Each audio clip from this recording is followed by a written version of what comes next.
Are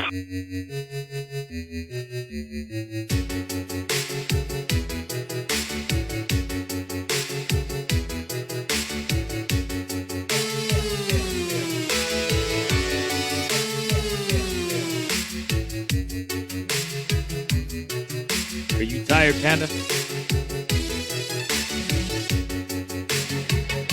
Are you tired, Panda? Use the rest, buddy. Rest.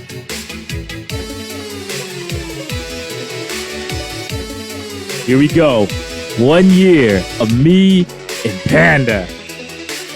You're welcome. I ain't even got a show. But I showed up! You're welcome. Good song.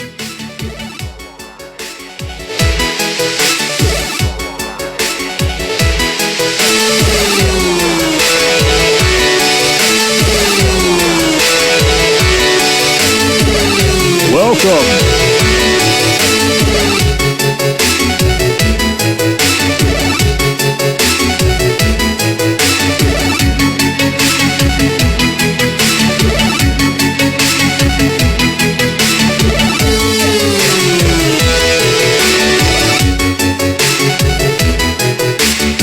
About to get started.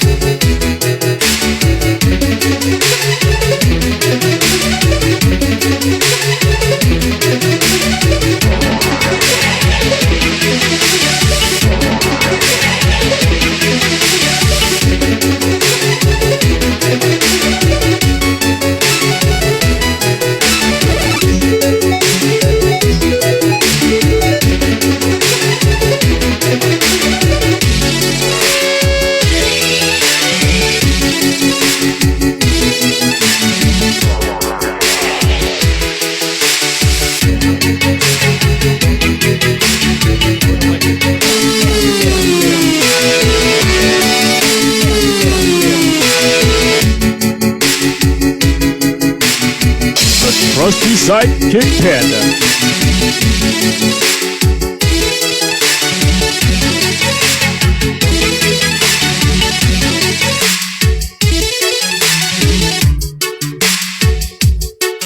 Alright, Panda, let's do it. Ladies and gentlemen, damas and caballeros, sports fans, therapy fans throughout the multiverse, welcome to Gary Lamm Main Event Mania! My name is Gary Lamm. I'm a macho man with a fluffy dog. Oh yeah! Welcome to 1 year anniversary of Gary Lamm Main Event Mania. 1 year ago, decided to start the show. You know what? I like my show. And we'll see where it's going to go from here. I'm going to get right down to business because I don't like messing around. I like getting right down to business. Last night in Mexico City, I liked what I saw out of my San Francisco 49ers. And it's about darn time. It's about time. Where has it been?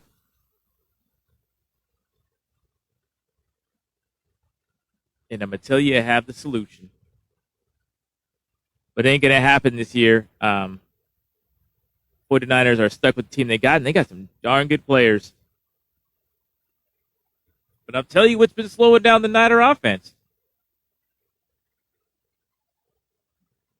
And I'm not putting the guy down. I'm not trying to get rid of him. It's Kyle Shanahan. And it's not that he doesn't know what he's doing. The fact is, Kyle, you're doing too much. You need an accountable offensive coordinator. I'm not saying you can't get involved with your offense. But you need an accountable overseer of your offense that another team's going to want.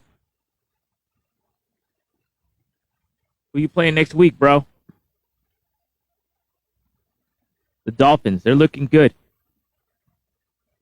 Their offense is looking good. Tua is looking good. Wilson's looking good. Mostert's looking good.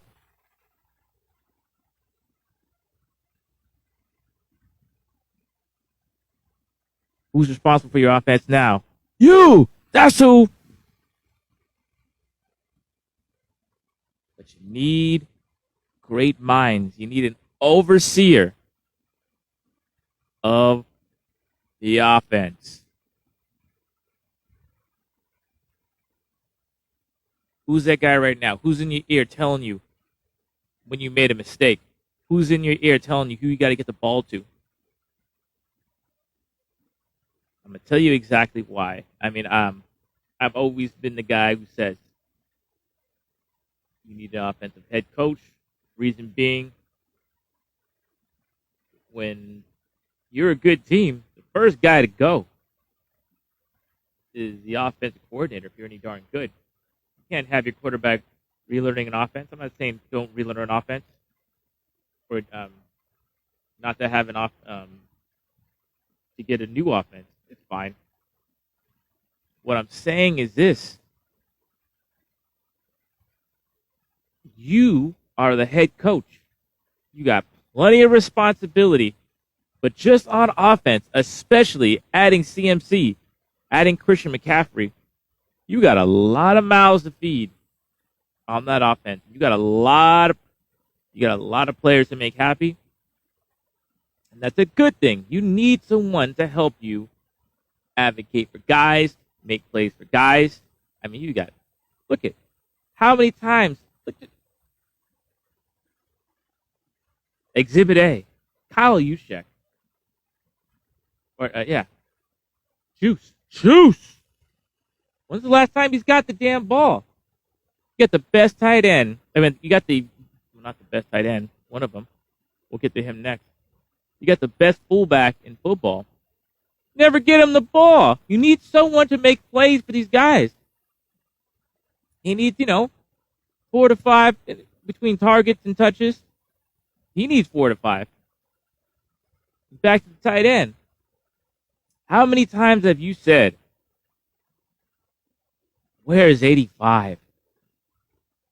Right? Where is 85? Not last night. 85 was in the end zone. You got him the ball. 19, you forced him the ball. You gave him all that money. That's fine. Brandon Ayuk. Ayuk is on fire. Got to make plays for him. Now you got CMC. Got to make plays for him. When your left tackle is tipping plays, someone's got to be overseeing this. I'm sure you got guys. I'm sure there's guys in the organization looking at these things. But Kyle, you can't do it all. Kyle, you need someone to yell at. Even if you called the play, you need someone to take the head, slam the headset down and yell at somebody, Kyle. You need to let off some steam. You need an overseer of your offense. You need someone who trusts to actually call plays and make plays. And in between, where the guys can ask for the ball. You got a lot of mouths to feed, Kyle. You're everybody's friend. You can't do it all. You can't do everything as a head coach and take care of that offense. That's a lot of work. It's a lot of personalities, a lot of responsibility. That's a lot to handle. All right? You need a co-pilot, bro. Kyle, you need an offensive coordinator. I don't know who the hell it is. But that person needs to be known. They need to be accountable. Even if they call the play you called, you need someone to yell at, bro. You need to see the big picture. You need to be the one realizing when your tight end's not getting the ball enough. George Kittle is like the poster boy for National Tight End Day, and you forget him.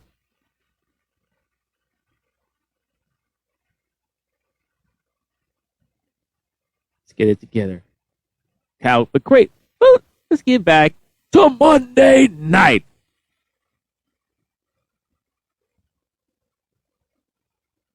Tremendous game in Mexico City. I don't care if we were dealing with a backup. Colt McCoy whooped us before. This is what the Niners are about. This is what they should. This is what I'm used to. Being cutting edge. They went to Colorado Springs. Hey, they practice in the snow, high altitude, in the middle of nowhere, and they were ready. They did what they needed to do. They beat down their opponent, and it was a bludgeoning. The Cardinals didn't want to tackle anybody. And it was old school, West Coast Bill Walsh style. Slinging the ball out quick in the first quarter, in the first half. Getting the ball to playmakers. Which you have a lot of them. Debo, Kittle, Ayuk, McCaffrey. And boy, you used Elijah Mitchell well in the second half. Pounding the rock. And the main thing that I loved, this was a staple of a 49er game. You bring in the Scrapinos. Give me the backups. I saw Purdy. I saw whatever his name is, the backup running back everyone asking for. Mason, I forget his name. But happy to see him. We used to know third stringers because they get to play. Because they play the smackdown. That is Niner football. I know it's Arizona, but whoop them. Put a whooping on them. They always play us tough. Great game in Mexico. I enjoyed it. I liked watching the game. Great job, 49ers. Excellent. I want to talk about the 49ers linebackers. We don't talk about them a lot. Man, that Drake Greenlaw. He is a menace. I love the way that guy plays. I hope he's well. Sometimes I hear that Greenlaw is the better linebacker than 54. But here's the thing. 54 is paid, and he knows that he has to be on the field. So he can't, he still makes his hits. But Fred Warner, of Mexican heritage, I didn't know that. Pretty cool. Pretty cool, Fred. But like Willie Mays would say, the main thing you got to be is on the field. So you need a guy who keeps her head. But Greenlaw, man, he's savage. I think the reason why he gets some of these penalties is because he terrifies everybody the way he plays so hard and just like with no regard for human life. At Greenlaw, man, he's like RoboCop with that big old thing on his arm. Greenlaw, I like our linebackers. I love them. Al-Shair. Just what a squad. This team has a squad. Just, man. Will Armstead come back? We'll see. I think the keys to this defense, I think they have the defensive backs, wherever you're going to put Ward, nickel or safety. They have the players out there. I think between the guys they have, I saw Samuel Womack had a nice game, special teams, and a corner. Diamond Lenore looks good. I think our corners are going to be okay. Tavares Ward, Mooney Ward is fantastic. I think the question mark is going to be uh, with strength's been the whole time is the line, the defensive line. You have Nick Bosa.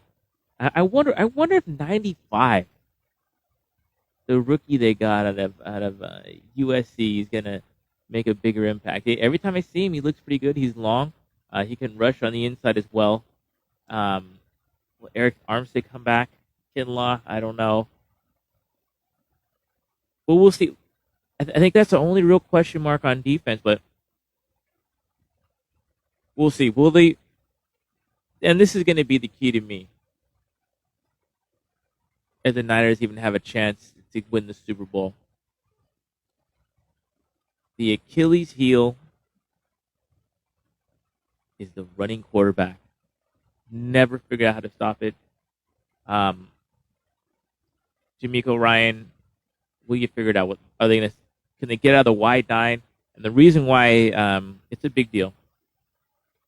The top teams in the AFC, it's Mahomes and Buffalo with Allen, right? Those guys are a menace. Josh Allen, you can't even tackle him, right?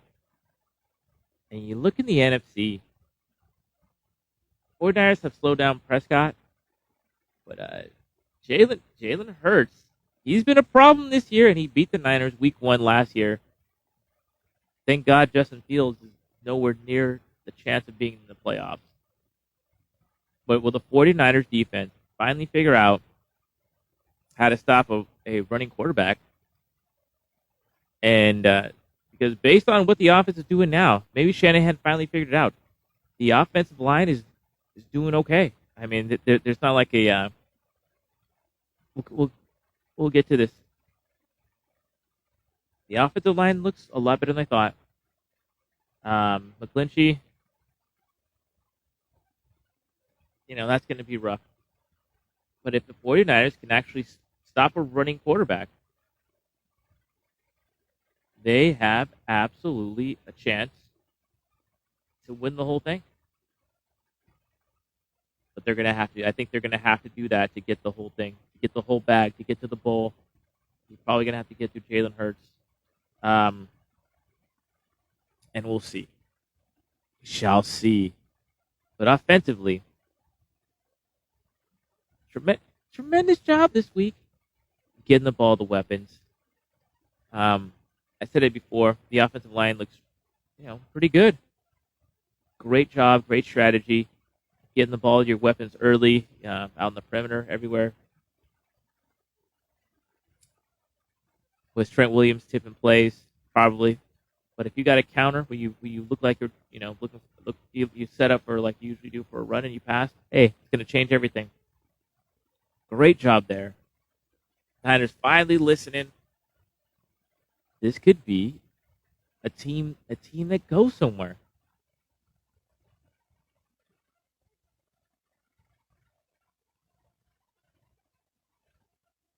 And I'm going to get to Jimmy in a minute. But I want to again address the Christian McCaffrey trade. I want to say it loud and clear. This is a great move. He's a really good ball player. And I think this is what's been missing on the 49ers. A guy who knows how to be at the right place at the right time. A guy with a good feel. You look at the 49ers staples, and people say the Niners didn't have an identity. They do have an identity. The identity is pitch it in the mouth.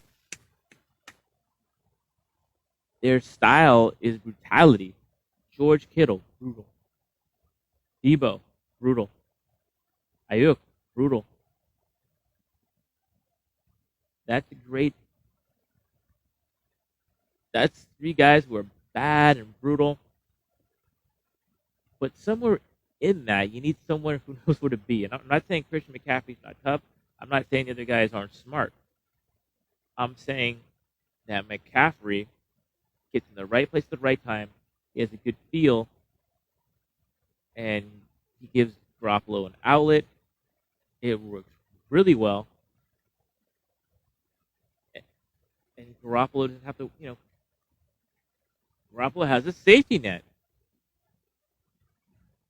So, I mean, and no one's going to complain if you get it to McCaffrey. What a mindset, dude! Because he was watching Elijah Mitchell pound the Arizona Cardinals into oblivion at the second half. He's not tripping. It was the right move. That's the right move to do. All right. And the red zone, I don't think the Niners have besides Jimmy, they don't have a red zone running back. But I think you got to get the ball to Kittle and to Ayuk. You know what to do. The Niners are finally just using common sense. All right, get the ball to your playmakers early. Run it down the throats of teams late. I love Elijah Mitchell. Troy Aikman said, if it's blocked for 4, he'll get 6. Absolutely. They played the players that were they're supposed to be played. Debo had a tremendous reverse touchdown. He looked like Debo. Excellent. Now Jimmy Garoppolo. The question is, which is kind of ridiculous, is if the 49ers win the Super Bowl, which I'm all about that, win the Super Bowl, should the 49ers re-sign Jimmy Garoppolo? And he's probably going to make some big money. And the answer is, we thought he was not going to be on the damn team this year. He was gone. At the end of the year, when the Niners got bounced out of the playoffs, he was out. He said, so long, farewell to you, my friend. Goodbye for now. And now he's back again. We don't know what's going to happen. If the money's right, then it's all about the price. The answer is, it's all about the price. Because they can afford to wait. If they can get Jimmy Garoppolo at the same price, do it. You still got to pay Bosa if you're gonna. What about Ward?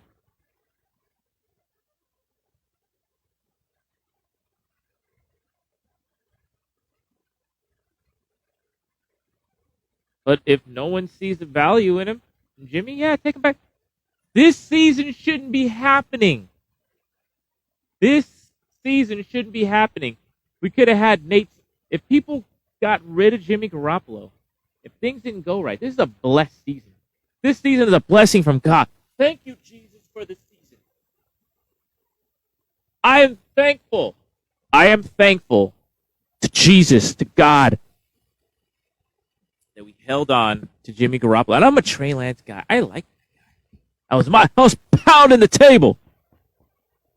Pounding the table for Trey Lance. And I said Jimmy was obsolete. But you know what? Jimmy's got hot. He's using his brain. He is not throwing picks. He's understanding that there's time to, live for another play. He's a leader. He's got guts.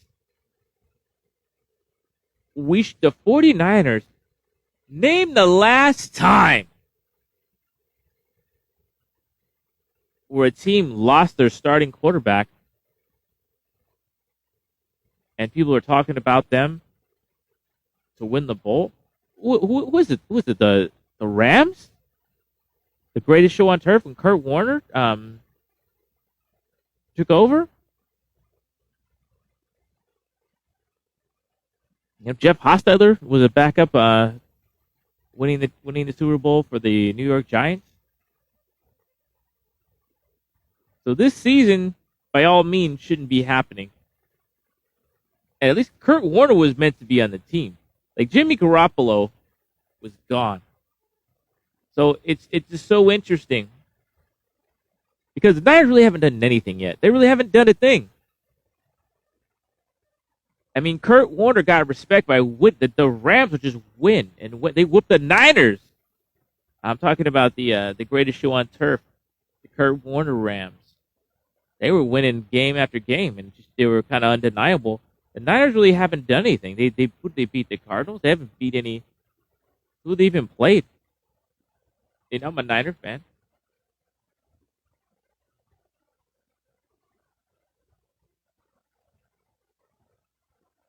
There hasn't been a team who, in a long time, where the backup's in, and you're thinking they have a chance.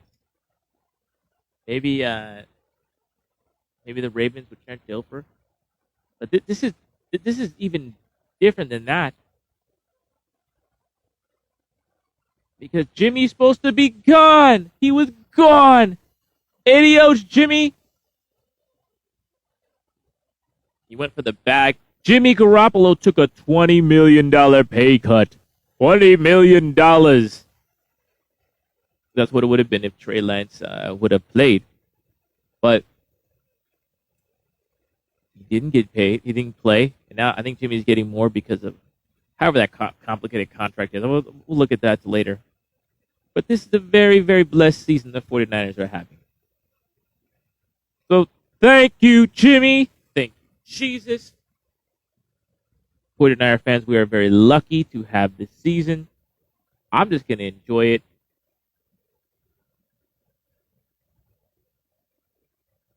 But it ain't going to be a big,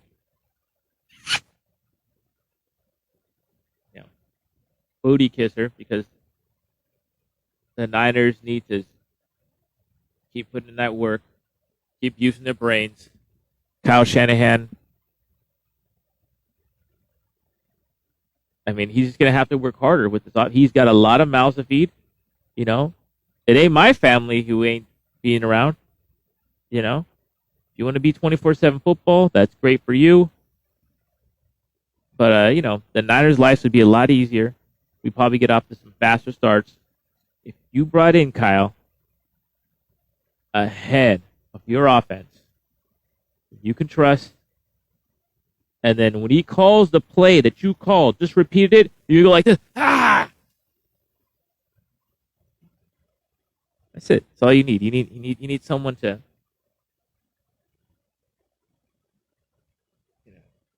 keep in mind, or at least have your ear, Kyle, that you got to be getting all these guys the ball.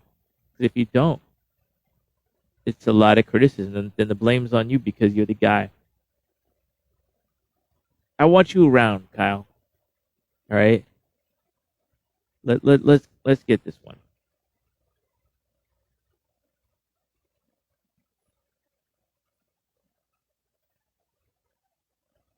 I forgot to mention, Happy Thanksgiving, everybody. How are you doing? God bless you all. I had the week off of work, but you know how it goes. I had to go to Costco. Got the COVID shot. Wait, I got the Instagram has me going back with a flu shot here. COVID. Here, let me show you my little. There it is. Still there? Bam. That's the COVID booster. Second COVID booster. Boom. I got the flu shot. Flu first, then COVID. COVID hurts a little bit. I'm not sick yet, so thank God. I've been having the Moderna. Here's some info in case you want to know. My first three, the two initial COVID shots. I was Moderna, then I got Moderna again. Then I went to my doctor, and I got the Pfizer. So, bam, had it all. Boom. So you can do that, right? Got my car smog. Boom. Paid my DMV, whatever, registration. They're ripping me off. But take it. Went to Costco, got some pie, croissants. I'm ready to rest tomorrow. Need some rest. I don't have a great show. But you know what? I've had a great time. With 1 year of Gary Lamm, main event Mania. Couldn't do without my sidekick. There it is. Or it's like the Splash Brothers, right, Panda? Panda's like, this is past my bedtime. It's time for cuddles. Yeah, Panda made a cute little sound. He's tired. Almost as tired as the Warriors looked without all their starters. This will be the last topic. Golden State Warriors. I'm really not worried at all about this team. A lot of the same players as last year. I think they have more talent. What does worry me? Kind of what Jordan Poole worries me a little bit. There's got to be some kind of residual effect to get knocked in the face by your buddy. I mean, why aren't we talking about the obvious? We're talking about the young kids. Young kids are going to young kid. Like Kuminga is a kid. What do you expect out of him, right? What do you expect out of him? But there's got to be some residual effects of Draymond Green knocking Jordan Poole in the face. In round one of the playoffs, we were like, oh, he's going to replace Steph Curry. And he was looking really good. Jordan Poole was looking great, at least early in the playoffs. He had some times where he was like invisible on defense. That's the key to play defense. They're not playing defense. That's it. The Warriors' problem is they're not playing defense. That's it. That's the problem. The problem is not playing defense. Well, but I want to talk about this stuff too. I want to act like there's something else. But I think Draymond Green is definitely, the heart and soul of this team, especially on the defense. And he's probably lost. He's lost some of that he's lost some of his claws with his action, man. He's lost some of his force. Because how can you respect the dude after that? He's the guy who rallies the troops on defense. And that socking someone right in the face, socking a kid right in the face. He had to lose some respect. So my prediction, pain.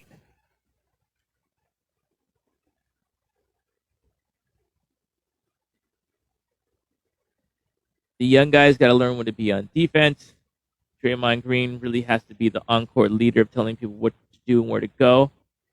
I'm just wondering if his leadership is being taken to, if he feels some guilt, which he should. But there eventually comes a point where you got to be the dog again, man. You got to lead the pack and get everyone playing defense. I mean, everybody makes mistakes, Draymond.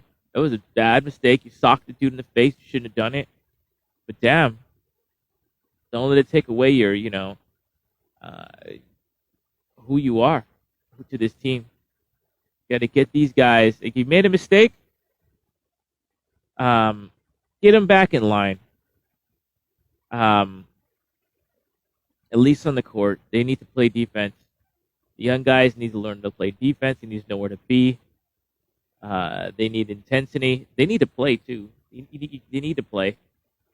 So my prediction is when the Warriors start playing defense, which is who they are, the question is, who's going to bring that culture of defense to the team? I mean, it kind of lasted throughout starting with the Mark Jackson era. They brought it along. Draymond Green is the guy who would have brought it. Who is going to bring the defensive mentality to the Warriors?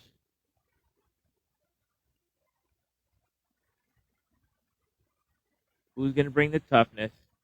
It's always been Draymond Green. Can he overcome what he did and lead this team on defense? And last note, Steph Curry's really freaking good. Man, it's like it's the one good thing about watching this Warriors suck. It's just like, man, when Steph Curry has adversity, well, you can see how good he is. And with that, happy Thanksgiving, friends. From me and Panda, God bless you. I like you. I'm already starting. I'm already like those people that Rick Rude was talking to. That's me right now. For all you fat, out of shape, San Bruno sandbaggers. That's how I feel right now. I just had too much pecan pie, croissant, and I was making a rotisserie chicken sandwich with croissant and mayonnaise. And I'm tired. But I'm not too tired for you. Gary Lamm, Main Event Mania, 1 year live. Thank you very much. God bless you. Love you. Keep it real and keep it clean.